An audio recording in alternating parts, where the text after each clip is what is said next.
Olá, tudo bem? Eu vou ler O Salão das Duas Televisões, Conto Sonho de Maurício Menossi Flores com inteligência artificial. É um hábito meu já há muitos anos transformar sonhos em poemas ou contos. E aqui temos um deles. A ilustração que vocês estão vendo foi feita com inteligência artificial e esse conto vocês encontram no blog Galeria Maurício Menossi Flores /TV de Brinquedo também, né? E agora também tiro né, porque agora vocês estão vendo aqui.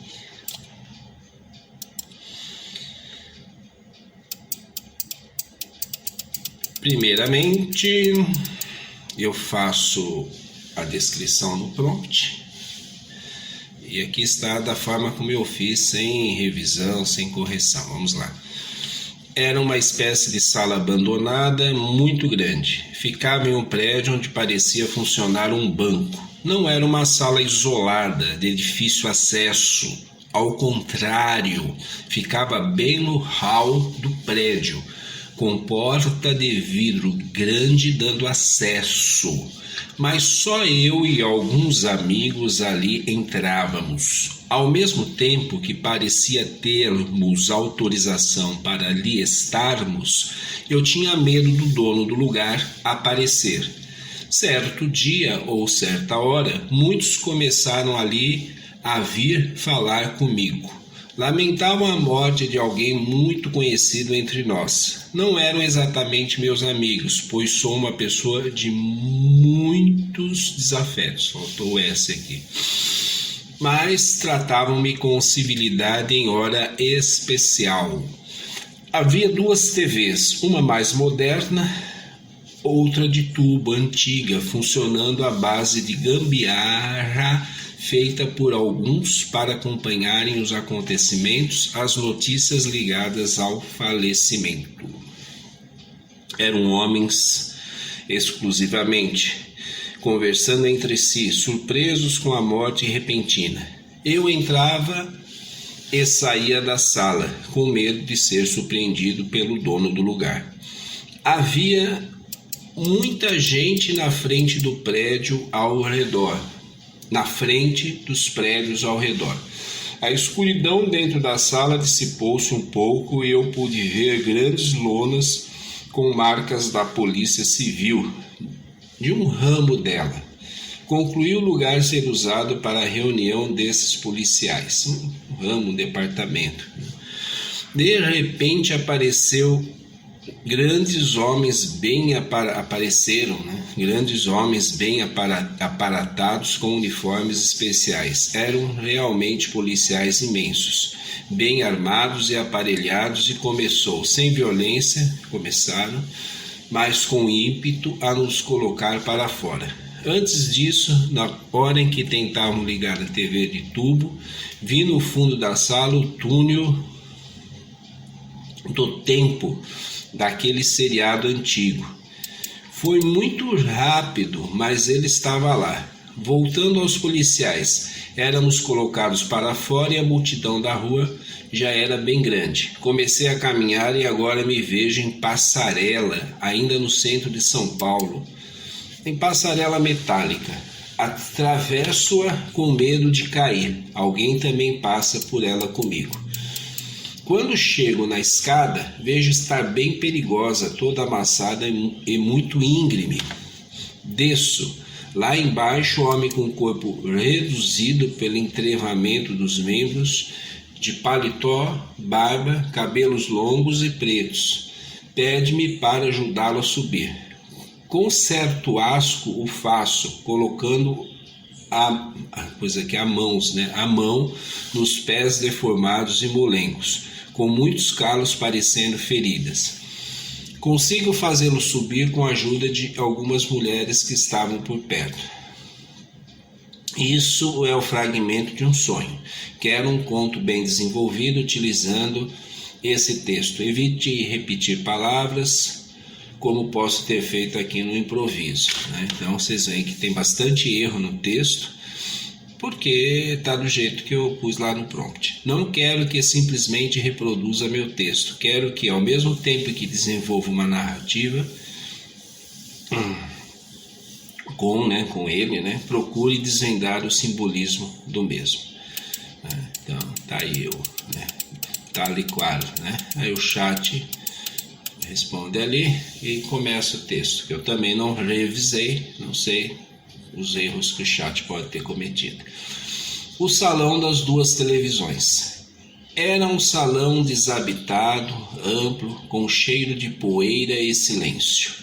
Situava-se no térreo de um prédio de fachada bancária, com colunas de mármore e portas giratórias que ainda giravam de tempos em tempos, como se alguém tivesse acabado de atravessá-las. No entanto, aquela sala permanecia esquecida, exposta a quem quisesse entrar, como um segredo que se revela apenas a poucos escolhidos. Ali eu ia com alguns conhecidos. Não eram amigos, talvez cúmplices de um tempo suspenso. Sempre que entrava tinha a sensação de estar autorizado e ao mesmo tempo de ser um intruso, como se o verdadeiro dono pudesse surgir a qualquer instante e reclamar o espaço. Naquele dia, ou naquela hora, encontrei homens reunidos em torno de duas televisões. Uma reluzente, plana, com cores saturadas, a outra um aparelho antigo, sustentado por fios improvisados, que respirava chiados e faíscas. Ambas transmitiam a mesma notícia, a morte inesperada de alguém que todos pareciam conhecer. Mas não o conhecia de perto, mas a consternação coletiva me puxava para dentro da cena como se eu também estivesse de luto. Conversavam em voz baixa, homens de expressões fechadas, surpresos diante da fatalidade. Não me hostilizavam, ainda que eu soubesse que muitos me tinham como desafeto. A morte nivelava as arestas, obrigando à civilidade. Quando alguém tentou ajustar o tubo, uma imagem rápida cintilou. O túnel espiralado de um antigo seriado de ficção científica. Um turbilhão que prometia transporte para outros tempos, mas que logo se dissolveu, como se a sala me lembrasse que ali havia passagens ocultas.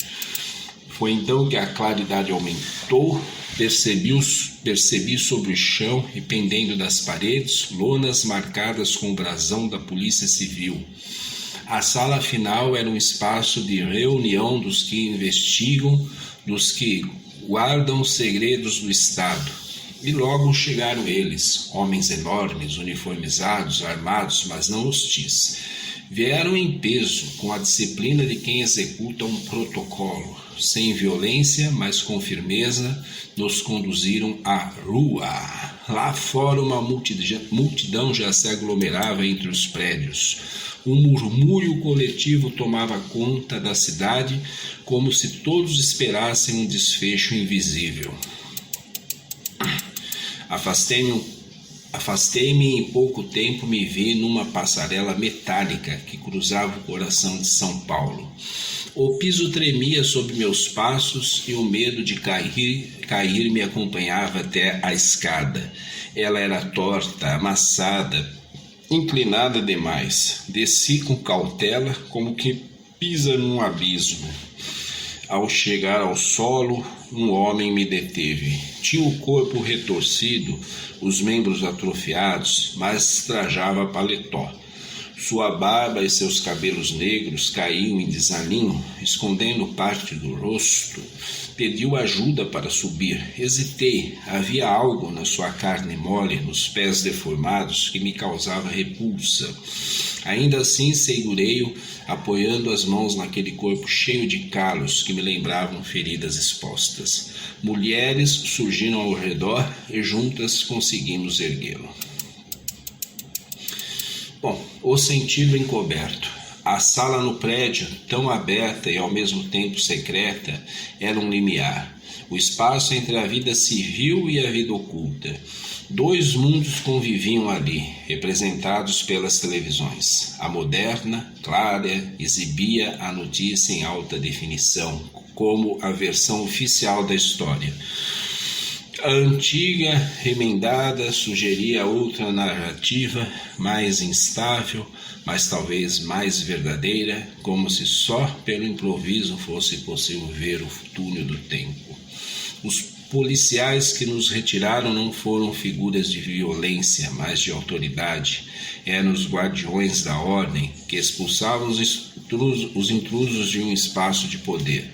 O luto coletivo, portanto, estava menos ligado à perda de um indivíduo e mais ao pressentimento de que algo maior, uma era, uma ideia, um pacto social havia terminado. A passarela metálica simbolizava o trânsito frágil entre dois planos. De um lado, a cidade com sua multidão, do outro, o vazio. A escada amassada representava a descida inevitável, perigosa, para a realidade dura. O homem entrevado, finalmente, era o peso da humanidade rejeitada. Sua deformidade revelava aquilo que todos evitam tocar: a fragilidade, o sofrimento, a carne que não se encaixa nos padrões de vigor. Ajudá-lo foi confrontar o asco e, ao mesmo tempo, reconhecer a dignidade que sobrevive mesmo no corpo desfeito. Ao erguê-lo, com auxílio de mulheres, figuras de acolhimento e partilha, algo em mim também se ergueu. Epílogo. Acordei com a sensação de que havia atravessado não apenas um sonho, mas uma parábola. O salão abandonado era o lugar da memória coletiva. Os aparelhos, dois modos de narrar o mundo, os policiais, a presença implacável da lei, a passarela, a transição incerta, o homem entrevado, a exigência de não negar a miséria alheia. E compreendi que os símbolos não pedem decifração final. Eles apenas se oferecem como espelhos, devolvendo fragmentos de nós mesmos. Maméflo. Muito obrigado.